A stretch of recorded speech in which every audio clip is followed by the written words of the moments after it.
in 1936, my dad was in Regensburg, which was just up the Danube River from where we lived in Straubing, and he was there at a cattle market.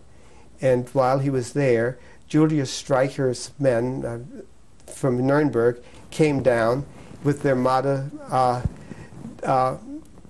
Zuzueinander nach Nürnberg, mach Hackfleisch draus. That means that he was talking about the Jews. Take them to Nuremberg, take them to Nuremberg and make hamburger out of them. And an uncle of mine who was there, he was sitting in his car, quietly eased out of the crowd, and he saw my father and several other people there being arrested in Regensburg, and they were taken to jail, and they were kept there for 3-4 days before they were released. Was your father among them? Yeah, my father was one of those who was arrested. And what happened when he was in jail?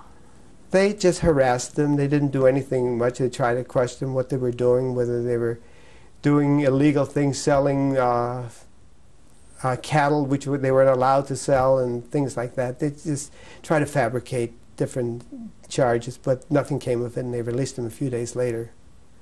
And one of the others who was arrested was a sister of his who lived in Regensburg, who was also in the cattle business. And she also was released the same time he was. How else did the rise of Nazism affect your family? Well, I don't know what year it was, probably 1937. Jews were not allowed, it may have been 38, were not allowed to have businesses anymore. My dad had just had to give up his business, sell all the cattle and horses he had, and that was the end of it. And there was no way to make a living, so obviously we tried to get out of Germany.